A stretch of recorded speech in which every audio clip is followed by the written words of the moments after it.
A Caerte e Lide apresentam Cresce SC, o podcast de comunicação para o desenvolvimento de marcas e lideranças.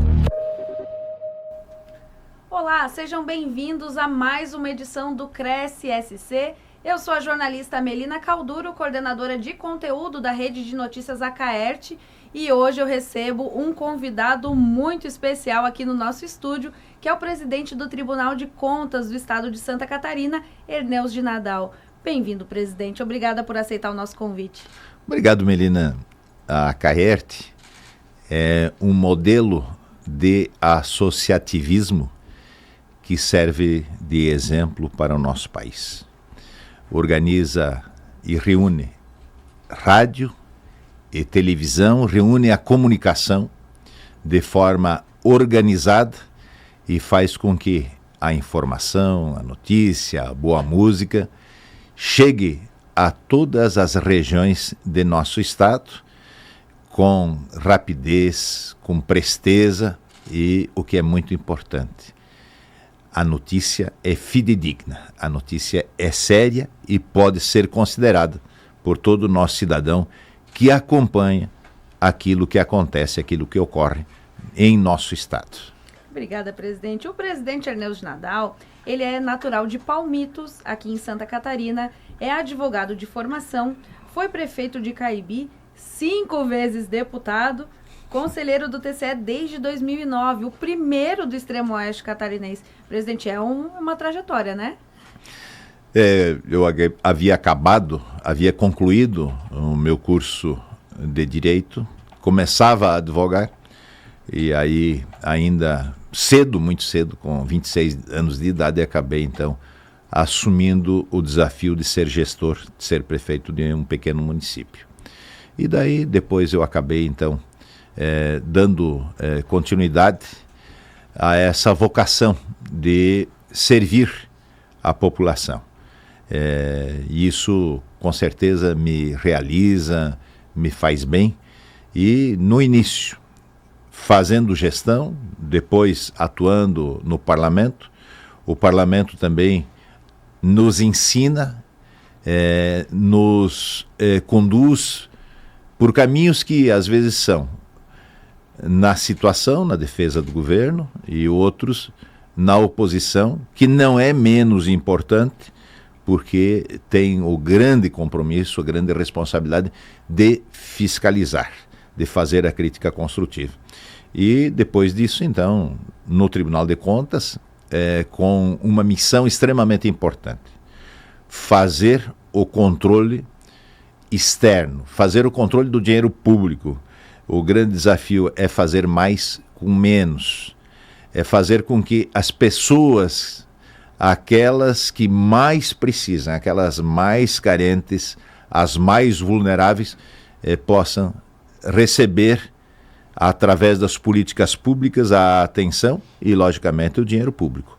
Então, o controle é muito importante para que aqueles que precisam de saúde pública, aqueles que precisam de educação pública, de segurança, de meio ambiente, em tantas áreas fundamentais importantes para a população, para que eles, de fato, tenham acesso a serviços de qualidade. E quando é que foi que o senhor teve esse estalo de eu quero ir para a área pública, eu quero ser prefeito? Quando assumiu essa vocação? Em que momento da vida foi ele? Também tem um pouco de família, né? Meu pai foi vereador, foi prefeito, meu sogro foi vereador, foi prefeito de 2 cidades, e isso com certeza fez com que eu sentisse essa vontade de contribuir. E na vida pública, nós temos 2 caminhos a seguir. Ou as pessoas servem a população, ou deixam de fazê-lo. E quando deixam de fazê-lo, muitas vezes a prática não é aquela mais recomendável. Eu tive desde cedo essa vontade de servir, de atuar em favor da população, que permanece até os dias de hoje. E por isso, na nossa atividade, no Tribunal de Contas também, nós fazemos o nosso trabalho com intensidade, com vontade, com determinação, com foco, sabendo de que a nossa missão é extremamente importante para aquele que é o nosso grande credor, que é o cidadão catarinense, o cidadão do nosso estado, que vai necessariamente ser atendido pelas políticas públicas. E se o Tribunal de Contas se desincumbir e fizer esse trabalho de uma forma conjunta, através dos técnicos, dos servidores, dos meus colegas conselheiros, se nós fizermos esse trabalho e o fizermos bem, não é só importante fazer, mas fazê-lo bem, nós com certeza vamos melhorar um pouco, ou quem sabe até de uma forma mais expressiva também, a condição de vida do povo do nosso estado. O senhor tem trazido uma fala bem importante, né, de liderança. Em todas essas falas, o importante é esse papel do gestor também, saber que ele também está servindo para as pessoas, que ele é exemplo. E hoje, presidente do Tribunal de Contas, também falamos muito sobre governança, sobre transparência. Como é que é para o senhor essa questão, linkar esses temas, né? A liderança, a presidência, a governança? O controle social não é efetuado só pelo Tribunal de Contas. Há também outros órgãos, a exemplo do Ministério Público, que atua nessa área. Mas o Tribunal de Contas tem um espaço que, ao meu ver, é reservado exclusivamente para ele. Veja como nós atuamos. Nós temos a iniciativa. Quando sentimos que há necessidade de avaliar a aplicação do dinheiro público nas várias esferas, no executivo estadual, lá no executivo municipal, no legislativo, nas empresas de economia mista, quando nós sentimos a necessidade de fazer essa avaliação, nós podemos tomar a iniciativa. O Poder Judiciário, como um todo, só fala nos processos em que ele é demandado de ofício. Para que se instaure o processo, é necessário que se peça para fazê-lo. Então, depende da iniciativa da parte. O Ministério Público, quando precisa, e cito aqui um exemplo concreto, ele precisa fazer com que se suspenda uma licitação, ele solicita ao Judiciário. Nós não. Nós temos a iniciativa e também temos essa decisão na área administrativa, logicamente, sempre depois com a avaliação do próprio Judiciário. Mas nós temos a iniciativa e também julgamos. Nos dias de hoje, na nossa forma preventiva de atuar, muitas vezes quando nós temos um ato administrativo, ou para ser mais objetivo e mais prático, quando temos, por exemplo, um processo licitatório, nós temos um instrumento chamado Vigia, que é tecnologia com inteligência artificial, e nós avaliamos os processos licitatórios. E, logicamente, que nós os avaliamos não em todo o contexto, mas naquilo que os nossos robôs podem fazer e são programados para isso. E aí, restando alguma dúvida, alguma indagação, alguma inconsistência, nós podemos, através de uma decisão monocrática do conselheiro, dizer o seguinte: nós temos dúvida com esse processo licitatório, vamos suspendê-lo. Para tudo, até que esclarecimentos sejam prestados. Então, esse é o nosso foco. Sermos preventivos, concomitantes. Quando eu falo concomitante, nós temos um exemplo aqui no estado, que é com relação à universidade gratuita, que é um programa implementado pelo Executivo, é competência do Executivo, mas que, quando ele começou a tramitar, nós não tínhamos clareza, tramitar na Assembleia, se a fonte para financiamento dessas bolsas, se ela seria dos 25% destinados constitucionalmente à educação, ou de onde viria.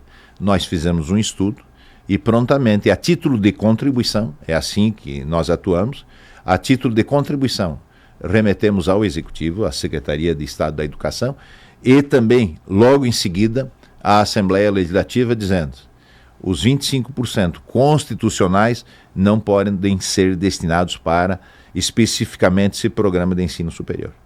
A Assembleia avaliou, acolheu a sugestão E lá, na lei que aprovou este projeto, este programa, está dito: a fonte de financiamento não é dos 25% da educação constitucionalmente destinados e que é uma garantia para o ensino fundamental. E aí, então, sim, deu, então, o nome à nova fonte, que são outros recursos da arrecadação do governo do estado para financiar. Então, isso é ser concomitante. Fazemos isso enquanto as coisas acontecem. Fazemos no momento real. Se deixarmos para fazê-lo, depois de 5 ou 6 anos, aqueles valores que teriam sido gastos dos 25% da educação não seriam mais colocados na formação, na capacitação, no ensino daqueles alunos que buscam a escola pública.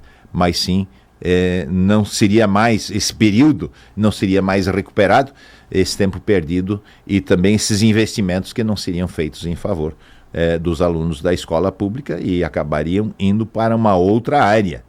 Né? Não discutimos aqui se a outra área é mais importante ou menos importante, mas com certeza aqueles que dependem da escola pública é que precisam da primeira acolhida da Secretaria da Educação, do Estado, de todo o Estado como estrutura, município, Estado, para que possamos formar os nossos filhos para que eles tenham oportunidades de se desenvolver dentro da sociedade. O senhor falando nos 25% que são constitucionais da educação, isso também traz à tona um papel importante do tribunal, que é a fiscalização das contas do governo, para ver se esses percentuais estão sempre dentro, né, do que é constitucional.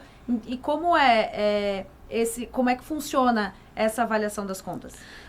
Houve um tempo em que nós avaliávamos única e exclusivamente os valores e os percentuais. Aplica 25% na educação, tarefa cumprida. Aplica 15% na saúde, tarefa cumprida. Nos dias de hoje, através do Tribunal da Governança Pública, nós procuramos avaliar a qualidade dos investimentos na educação, não só os percentuais. E nós o fazemos, agora neste ano já conseguimos fazer esta avaliação num número significativo de municípios. São algumas dezenas de municípios em que nós avaliamos desde as condições do motorista, do transporte escolar, das condições do veículo, as condições dos profissionais nesta área, a qualificação, se são servidores efetivos, se são temporários, e o nosso objetivo final nisso tudo é avaliar a qualidade do ensino que chega até os alunos. Esse é o nosso grande projeto. Nós estamos nos dedicando muito, estamos buscando, através de consultorias, aperfeiçoar o conhecimento dos nossos técnicos para que a gente possa, aí sim, fazer a avaliação num nível de qualificação extremamente alto nesta avaliação das políticas públicas. E quando nós caminhamos na avaliação de políticas públicas, nós temos vários instrumentos. E um deles também são as relatorias temáticas.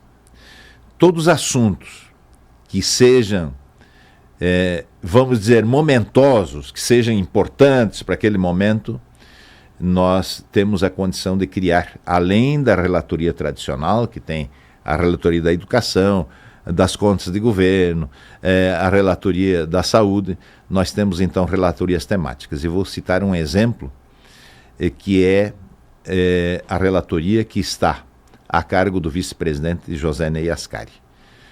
O conselheiro José Ney Ascari, quando foi chamado para a relatoria temática do meio ambiente, por conta de sermos o estado mais suscetível a desastres climáticos, o conselheiro José Ney Ascari prontamente foi fazer uma especialização e implementou então a relatoria temática do meio ambiente. Como poderíamos falar da infraestrutura, a cargo do conselheiro Adicério, falar da saúde a cargo do conselheiro Dado Xerém, da educação a cargo do conselheiro Gerson Sica. E veja, quando eu falo relatoria temática da educação, nós temos a relatoria tradicional da educação e temos a temática, que engloba todos os estudos de políticas desta área. Então, o conselheiro José Ney, na atuação desta relatoria temática do meio ambiente, consegue produzir resultados fantásticos. Nós temos hoje mapeado todas as áreas de risco. Nós não vamos impedir os desastres naturais, mas nós podemos nos prevenir. E aí é toda uma estrutura que nós procuramos desenvolver junto com a Defesa Civil, junto com os municípios, para que a gente esteja com um plano de contingência pronto se ocorrer alguma coisa. Veja, aqui do lado, aqui no Rio Grande do Sul, nós tivemos um desastre extremamente sério, que ceifou muitas vidas e que, se nós trabalhássemos, quem sabe, numa prevenção mais efetiva, poderíamos ter evitado muita coisa. Então aqui, nós já temos essa relatoria temática, me parece que mais de 2 anos. E aí nós estamos conseguindo fazer com que, primeiro, se notifique a todos os municípios se eles têm defesa civil ou não. Um número muito grande, até por força do rádio. O rádio é que chega à casa de toda a população. E aí, através do rádio, se noticia essas iniciativas do Tribunal de Contas. E aí a cobrança da pessoa que vive no município é direta com o prefeito. O Tribunal de Contas está cobrando que se organize a Defesa Civil, que não tem custo financeiro. É uma questão de organização, de formalizar, de se prevenir. E aí os próprios servidores, e aí há cooperação também entre segurança pública, servidor do município, e aí é cobrado do gestor. O nosso município ainda não tem defesa civil organizada, essa é a indagação. Instados pelas notícias que a gente faz, que a gente divulga. Então nós temos em Santa Catarina um verdadeiro banco de dados. Nós temos um grande banco de dados de todas as áreas, mas especialmente também da Defesa Civil, um grande banco de dados que nos orienta, que nos conduz e que faz com que nós possamos, então, de uma forma preventiva, nos organizar para enfrentar desastres naturais que já foram uma tônica muito forte no nosso estado e que possamos desenvolver políticas que possam reduzir esses riscos. O senhor, no primeiro momento da presidência, focou bastante na modernização, no controle do dinheiro público, na prevenção, e agora reconduzido para 2025, biênio 2025-2027, vem muito com as políticas públicas, com a governança novamente, né? Como é que vai ser essa continuidade do trabalho?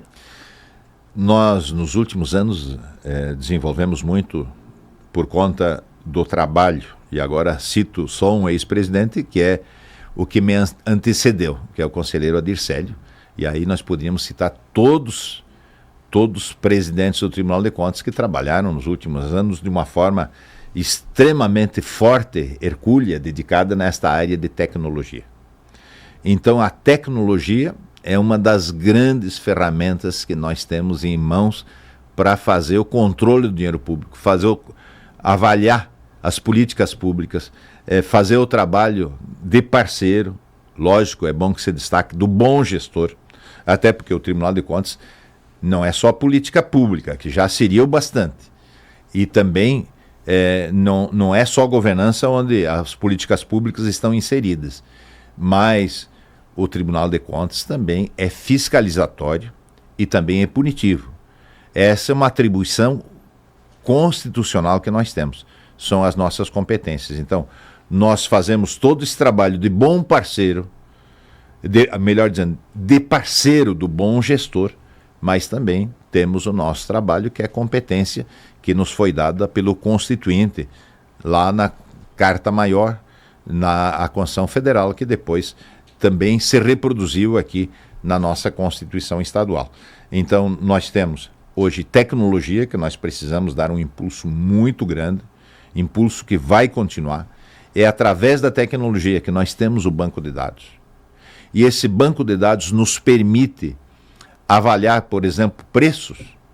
Se o preço praticado no mercado estadual, no mercado nacional, e se o preço praticado por vários municípios guarda uma relação e um equilíbrio. Se não guardar, o nosso banco de dados, através da inteligência artificial, através da tecnologia, ele nos mostra que nós temos possivelmente algumas inconsistências em alguns processos. Então, é através da TI, através da inteligência artificial que nós conseguimos desenvolver esses projetos. E esses projetos começam a avançar. Nesse ano aqui que passou mesmo, nós fizemos uma parceria a convite do Tribunal de Justiça para que nós implementássemos o Acerta Santa Catarina. E o Acerta Santa Catarina visa diminuir os processos na área judicial. São mais de 1/4 de processos de execuções fiscais, de IPTU, de cobranças municipais e estaduais que estão no judiciário. 1/4. Então agora nós procuramos, através dessa parceria que o judiciário nos propôs, e nós aquecemos e participamos de uma forma efetiva, nós procuramos fazer este trabalho agora de uma forma diferente. Nós fazemos o protesto extrajudicial. Nós, com os dados que colhemos junto aos órgãos públicos, especialmente as nossas prefeituras, e com isso nós e o Tribunal de Justiça conscientizamos, através das nossas ações, que se não houver o pagamento será judicializado. Mas daí nós criamos uma situação nova, que não é só a judicialização, mas é o protesto judicial. E o cidadão precisa muito mais do crédito, muitas vezes, do que aguardar uma ação que vai demorar alguns anos. Óbvio, pela sobrecarga que se coloca o judiciário com tantas ações. Então, o que nós fazemos? Nós procuramos fazer isso através do protesto extrajudicial. E aí as pessoas até nos dizem: pois é, mas vocês não estão sendo muito duros protestando? Não, todo cidadão tem que pagar seus impostos. Até porque esta é uma medida de equidade. O imposto é revertido depois em favor de todos. Então não é permitido que um cidadão deixe de pagar imposto, o outro pague, e quando na totalidade da população de Santa Catarina, aí se deixe de distribuir aquele dinheiro que esse ou aquele deixe de pagar. Então são esses projetos. Mas nisso também, e a área de tecnologia é um instrumento imprescindível, necessário, para que a gente possa continuar numa batida muito forte no controle do dinheiro público. Esse controle do dinheiro público faz com que melhores condições nos serviços que são prestados, que são as políticas públicas, cheguem até o nosso cidadão. Então, vamos intensificar o nosso trabalho no acompanhamento das políticas públicas. E como disse antes, e volto a repetir, esse trabalho todo não consegue ser feito por 500 servidores do Tribunal de Contas, nem única e exclusivamente por outros órgãos de controle, mas a população participa como parceira. É importante, é fundamental que a população acompanhe, que a população se manifeste, e nós estamos desenvolvendo um trabalho nesta área, inclusive no contato com as universidades. Agora mesmo estamos assinando um convênio com a CAF, onde nós teremos acadêmicos de direito, de engenharia, da administração, que vão contribuir muito para com as licitações públicas, para a avaliação das obras de infraestrutura, aí no caso os acadêmicos da área de engenharia. Então esse é um trabalho que nós vamos acentuar o nosso esforço. Auxiliando a formação desses profissionais também. Também que no segundo momento a vida é uma corrida de revezamento, vão acabar assumindo as funções públicas, mas enquanto isso já vão se identificando com a prática de fiscalização, de acompanhamento, de governança. Então nós temos convênio com essas universidades. E aí o que ocorre? Nós temos então esse trabalho preventivo, que é também de capacitação. Nós capacitamos neste ano 3.500 agentes públicos. Sem contar as consultas, reuniões, pedidos com relação a esclarecimento ou a determinado assunto na área administrativa. Mas só nos eventos que realizamos nas micro-região e macro-região do nosso estado, foram 3.500 agentes públicos capacitados, que vão lá para tirar as dúvidas. E a gente procura ser preventivo. Se pudermos evitar, nós vamos fazer com que a obra chegue antes ao nosso cidadão e que ela chegue regularmente. Então esse é o trabalho do Tribunal de Contas. Fiscalizar, punir, mas orientar. Trabalhar na governança. Agir em tempo concomitante, previamente, para que nós possamos fazer mais com menos, para que o dinheiro público, de fato, possa ser aplicado de uma forma, cuidando muito da economicidade, cuidando muito da real necessidade daquela obra, para que a gente possa, então, desta forma, atender da melhor forma possível o cidadão do estado de Santa Catarina, que é o nosso grande credor. É ele que paga imposto, é ele que nos remunera e é ele que tem o direito de nos cobrar e de exigir que nós façamos o controle de uma forma eficiente, de uma forma eficaz. O senhor foi prefeito, foi deputado, e como que é agora estar do outro lado, né? Como toda essa trajetória ajudou nesse momento? Eu confesso que no primeiro momento que eu fui escolhido para o Tribunal de Contas, eu relutei em assumir a vaga. E alguns meses, até alguns anos, eu fiquei um pouco, nos primeiros tempos, um pouco deslocado na nova atividade, até porque ela não tem esse contato diário com a população, de conversar, de trocar ideias, de estar presente nas comunidades, uma outra forma de atuação. O legislativo, o executivo são fundamentais à nossa nação, à democracia, são importantes da mesma forma que o judiciário e também o Ministério Público. Mas, no ponto de vista de resultado, eu me sinto muito realizado nos dias de hoje, porque ao exercer o controle, nós estamos contribuindo de uma forma direta, objetiva, em favor do nosso cidadão. E o controle dentro do Tribunal de Contas é alguma coisa muito expressiva. É algo que, além de estabelecer o diálogo, nós fazemos um controle dialógico, nós fazemos um controle, como disse há pouco, preventivo, mas também a gente faz pedagógico. Em muitas situações, e eu cito aqui uma delas, é o nosso laboratório de controle de infraestrutura, e eu faço objetivamente na questão de asfaltamento. Nós selecionamos e colhemos amostras de material com uma van e depois vai para o nosso laboratório para ser avaliada a especificidade de todo o material que foi utilizado. Nós sabemos que quando fazemos isso, que quando nós estamos recolhendo esse material, a ação é pedagógica. Muitas empresas, o próprio órgão público, constata que o Tribunal de Contas está fiscalizando, está buscando material para levar para o laboratório para exercer o controle. É o controle do dinheiro público, do gasto público. E aí, com isso, já há a iniciativa dos cuidados necessários para que não tenha aquela outra obra, aquela determinada obra, situações que resultem em grandes indagações e muitas vezes até a suspensão da continuidade da construção daquela obra. Então esse é o nosso objetivo.